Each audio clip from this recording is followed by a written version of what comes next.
ओम श्री परमात्मा नमः।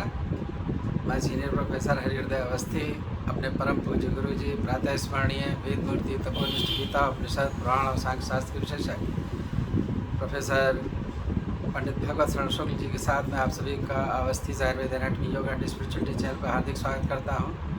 गुरु जी हम लोग को सांख्य दर्शन की कारिकाएँ सरल शब्दों में समझा रहे हैं।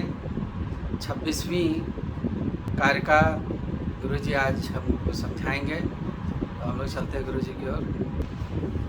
नमोस्तनंताय सहस्रमूर्तये सहस्रपादाक्षि शिरोरुबाहवे सहस्रनाम्ने पुरुषाय शाश्वते सहस्रमूर्ति उदाहरणे नमः। कृष्णाय वासुदेवाय हरे परमात्मने प्रणतक्लेशनाशाय गोविंदाय नमो नमः। इस चैनल से संबद्ध सभी विद्वद्गण, सभी जिज्ञासु छात्रवृंद, सहृदय सज्जनवृंद एवं इस चैनल के संस्थापक तथा प्रबंधक आचार्य हरिहृदय अवस्थी जी, आप सभी का सांख्य शास्त्र के इस विचार परंपरा में स्वागत है। हम लोग संप्रति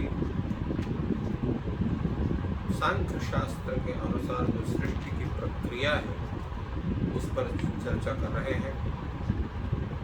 कल विचार हुआ था 25वीं कारिका में, जिसमें सात्विक अहंकार से एकादश इंद्रिय और जो है पंचतन मात्राओं के विषय में कहा गया था। उसमें जो है वैकृत अहंकार, जो सात्विक भी जिसको कहते हैं, उसे एकादश इंद्रिय सात्विक स्वरूप एकादश इंद्रियों का होता है। और इसी तरह से तामस अहंकार से पंच तन्मात्राओं की उपस्थिति होती है।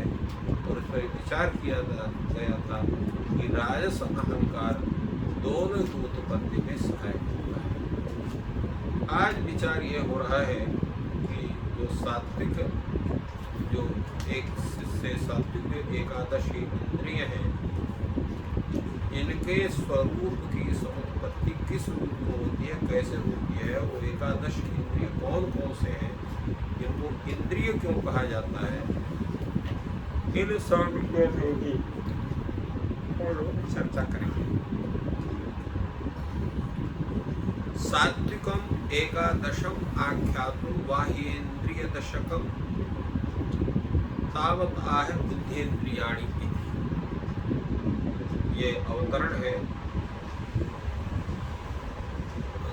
जो है वाचस्पति मिश्र जी का, कि सात्विक जो एकादश है उनको बताने के लिए और बाह्येन्द्रिय जो दशक है उनको बताने के लिए बुद्धेन्द्रियाणि, यह कारिका यहाँ प्रस्तुत है। बुद्धेन्द्रियाणि चक्षु श्रोत्र घ्राण रसना त्वगाख्यानि वाक् पाणि पाद पायुपस्थानि कर्मेन्द्रियाण्याहुः। अर्थात बुद्धेन्द्रियाणि का तात्पर्य है ज्ञानेन्द्रिय। कौन कौन है ज्ञानेन्द्रिय? चक्षु अर्थात आँखें, कान, नासिका और जिह्वा आदि, और त्वक। त्वक का मतलब त्वगिंद्रिय अर्थात चक्षुरेन्द्रिय, श्रोत्रेन्द्रिय, घ्राणेन्द्रिय, रसनेन्द्रिय और त्वगिंद्रिय। चक्षुरेन्द्रिय वह है कि जिसके कारण हम लोग किसी भी वस्तु के स्वरूप का ज्ञान करते हैं।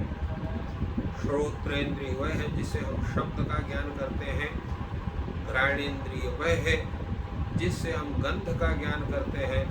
और रसनेन्द्रिय वह है जिससे हम स्वाद का ज्ञान करते हैं। और त्वगेन्द्रिय है जिससे हम स्पर्श का ज्ञान करते हैं। अगर किसी की त्वगेन्द्रिय नष्ट हो गई तो स्पर्श का ज्ञान उसको नहीं होगा, रसनेन्द्रिय हो तो स्वाद का ज्ञान नहीं होगा, घ्राणेन्द्रिय नष्ट है तो गंध नहीं, ये तो सुगंध है दुर्गंध है क्या है पता नहीं चलेगा, और श्रोत्रेन्द्रिय गड़बड़ हो गई तो सुनाई नहीं पड़ेगा, चक्षुरेन्द्रिय गड़बड़ हो गई तो दिखाई नहीं पड़ेगा। तो ये तत्त इंद्रिय सामर्थ्य है। ये नहीं कि शरीर में तत्त जो चिन्ह विशेष है वो चिन्ह विशेष केवल देखने के रूप में तत्सामर्थ्य जो है वो इंद्रिय का है, जो इंद्रिय कहती है। इसी प्रकार कर्म इंद्रिय भी 5 हैं। जो है वाक, पाणी, पाद, पायु और उपस्थ। वाक माने वाणी का जो बोलते हैं ये, पाणी का मतलब हाथ, पाद का मतलब पैर और पायु का मतलब जो है आपका जो है गुदा और उपस्थ का मतलब जो है उत्तरेंद्रिय। तो इस तरह से ये 5 कर्मेंद्रिय हैं, इनको कर्मेंद्रिय कहा जाता है। और सात्विक अहंकार से ये इंद्रियां उत्पन्न होती है, जैसे पहले भी कहा गया। और यह इंद्रिय 2 प्रकार की हैं, एक बुद्धेंद्रिय, एक बुद्धेंद्रिय को ही जो है वो ज्ञानेंद्रिय भी कहा जाता है। बुद्धि और ज्ञान एक ही चीज है। सर्व व्यवहार हेतु बुद्धि ज्ञानम, ज्ञान की परिभाषा है। सभी व्यवहार का सब व्यवहार का हेतु जो बुद्धि है उसी को ज्ञान कहते हैं। और बुद्धि और ज्ञान एक ही वस्तु है। तो बुद्धिन्द्रियम अर्थात ज्ञानेन्द्रिय और कर्मेंद्रिय 2 प्रकार की इंद्रियां होती हैं। उभयमपि एतत् इंद्रस्य आत्मा चिन्हत्वात् इंद्रियम उच्यते। इनको इंद्रिय क्यों कहा जाता है? इंद्रिय का शब्द का अर्थ होता है इंद्रस्य इदम इंद्रियम। भाई इंद्र का मतलब क्या होता है? इंद्र का मतलब देवराज इंद्र नहीं। इंद्र शब्द का है अर्थ है यहाँ आत्मा। इंद्रस्य आत्मा इदम चिन्हम लिंगम इति इंद्रियम। जो इंद्र अर्थात आत्मा का जो चिन्ह विशेष है उसको इंद्रिय कहते हैं। अब यहाँ पर इंद्रिय में चिन्ह विशेष का मतलब चिन्ह निष्ठ सामर्थ्य विशेष को हम इंद्रिय कहेंगे। ऐसा भी तो चिन्ह को भी चिन्ह निष्ठ सामर्थ्य विशेष को इंद्रिय कहेंगे। तानि च स्वसंज्ञाभि चक्षुरादि भी युक्तानि। और वो जो इंद्रियां हैं जो उनकी चक्षुरादि संज्ञाएं हैं, चक्षु, श्रोत्र, घ्राण, रसनात्मक, तो इन संज्ञाओं के द्वारा वो सब इंद्रियां अभी बताई गई हैं इस कारिका में। तो वही तत्त रूप में उनको हम जानते हैं। और उसके पश्चात जो विचार होता है वो ये है कि तत्र रूप ग्रहणम लिंगम चक्षु। जैसे पूर्व बताया गया था कि रूप का ग्रहण जिससे किया जाता है उस ऐसे चिन्ह विशेष को चक्षु कहते हैं। शब्द ग्रहण करने वाला जो चिन्ह विशेष है, सामर्थ्य विशेष है, इंद्रिय विशेष श्रोत्र कहते हैं। गंध ग्रहण करने वाले जो स्वरूप विशेष उसको घ्राण कहते हैं। रस ग्रहण करने का सामर्थ्य जिसके अंदर है उसको रसना कहते हैं। और स्पर्श ग्रहण का सामर्थ्य जिसका उसको तप कहते हैं। तो इस तरह से ज्ञानेंद्रियों की संज्ञा होती है।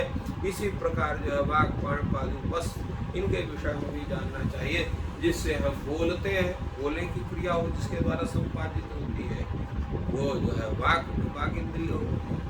और जिससे हम अनेक प्रकार के कार्यों को संपादन करते हैं, वाणी हो गया। और जिससे हम चलने फिरने का कार्य करते हैं वो पैर होगा। पद्यते गम्यते अनेन इति पादः। और जो है इसी तरह से वाणी का अर्थ भी उसी तरह से है जिससे हम कार्य संपादन करते हैं वो वाणी हुआ। वाक, पाण, पाद और पायु। वायु का मतलब से मल त्याग आदि जो कार्य जिसके द्वारा संपन्न होता है उसको हम वायु करते हैं। उपस्थ जिसके मूत्रेंद्रिय को जो है उससे जैसे मूत्र आदि त्याग कार्य जिससे संपादित होता है उसको हम उपस्थ कहते हैं। तो इस तरह से इन इंद्रियों का परिचय यहाँ पर दिया। इस प्रकार गुरु जी ने बहुत ही सरल शब्दों में कारिका का अर्थ समझाया। आज गणेश चतुर्थी है। भगवान गणेश जी आप सभी को ज्ञान और बुद्धि प्रदान करें। आपका दिन शुभ हो।